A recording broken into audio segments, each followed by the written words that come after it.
Nggak punya saham, tapi kok bisa ngerasain untungnya? Siapa sih yang nggak mau? Gimana caranya?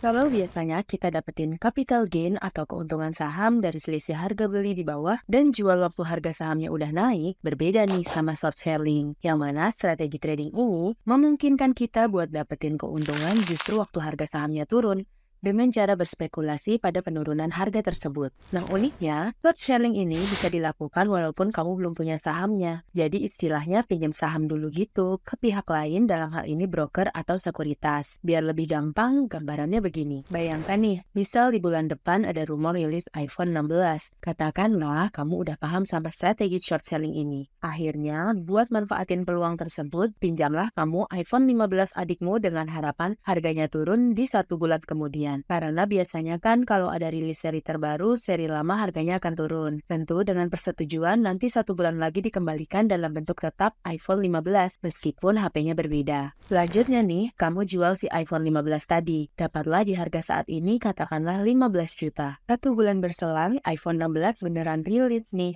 Dan harga iPhone 15 turun jadi 12 jutaan. Buat ngembaliin iPhone adikmu tadi, otomatis kan kamu harus membelinya. Terbelilah iPhone 15 dengan harga kisaran 12 juta atau harga terbarunya. Karena kan udah turun ya, maka dari itu, kamu mendapat selisih harga jual iPhone adikmu dan harga pembelian barunya sebesar 3 juta rupiah. Dan itulah yang jadi keuntungan kamu.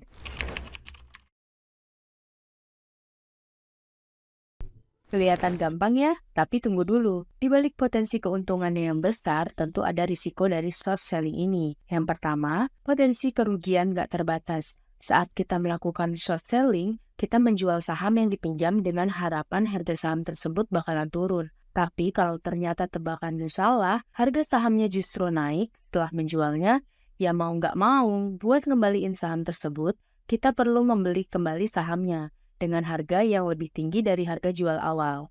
Gampangnya kita pakai contoh iPhone tadi. Semisal nih, iPhone 16 nggak jadi rilis, dan ternyata iPhone 15 harganya justru naik, berarti kan kita harus mengeluarkan modal lebih buat gantiin iPhone adikmu dengan harga di atas 15 juta. Sedangkan kamu sebelumnya cuma dapat 15 juta dari menjual iPhone. Ya mesti nambah dong. Kedua, ada risiko margin call. Saat melakukan short selling, broker biasanya meminta margin atau jaminan untuk meminjam saham tersebut. Maksudnya begini, saat kamu melakukan short selling, kamu kan meminjam saham dari broker dan menjualnya dengan harapan harga akan turun. Kalau harga sahamnya malah naik, broker tuh khawatir kamu nggak bisa membayar kembali saham yang kamu pinjam dengan harga yang lebih tinggi. Jadi, broker bakal minta kamu buat menambahkan dana ke akunmu atau kamu harus beli kembali saham yang kamu short dengan harga yang sekarang, lalu balikin ke broker. Sehingga berpotensi merugi. Terus, gimana dong dampak short selling ini ke harga saham?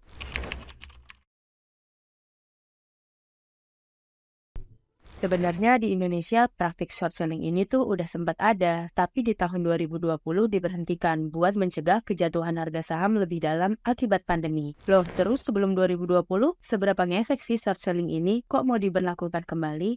Yuk kita dengar penjelasan dari Miss Ellen. Saya udah trading dan investasi saham tuh sejak tahun 2007. Sebenarnya nggak terlalu ngefek. Yang short selling itu cuman dikit doang gitu loh. Ya, jadi maksudnya tuh nggak terlalu ngefek ke harga sahamnya. Nah, jadi untuk trader-trader gimana dan investor tetap sama. Perhatikan fundamental untuk investor dan likuiditas. Trader itu masih memperhatikan teknikal dan likuiditas masih sama. Nah, untuk saham-saham yang available untuk di short, kalian nggak perlu khawatir, nggak perlu takut. Likuiditas jadi nomor satu yang diperhatikan sekarang. Lebih penting daripada teknikal dan lebih penting daripada fundamental. Nah, sisi negatifnya apa ya? Sisi negatifnya pastinya bandar jadi dia bisa cuan dua arah. Jadi bisa naikin dia cuan, dia bisa nge-short sell, dia bisa cuan juga.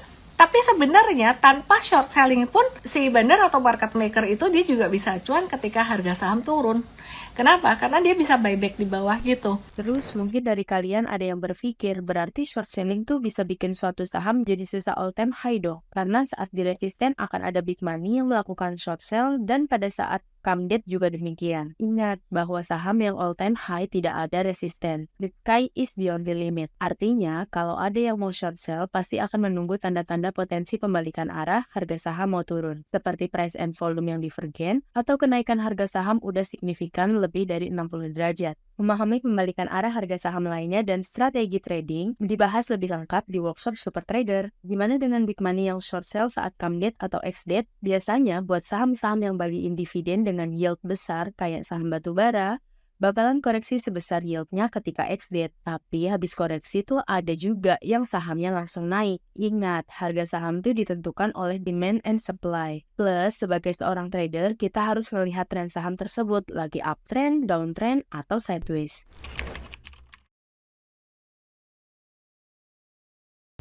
Nah, sama seperti kebijakan full call option, kebijakan short selling ini juga menuai pro kontra. Salah satunya pernyataan dari Majelis Ulama Indonesia bahwa short selling kurang sesuai dengan prinsip syariah. Karena dalam transaksi short selling, kamu menjual saham yang sebenarnya nggak kamu punya. Menjual sesuatu yang tidak dimiliki pada saat transaksi dianggap tidak sah. Kedua, short selling melibatkan unsur spekulasi dan ketidakpastian tinggi. Karena kamu berharap harga saham akan turun. Transaksi yang mengandung ketidakpastian atau spekulasi berlebihan dianggap tidak sesuai dengan prinsip keuangan syariah.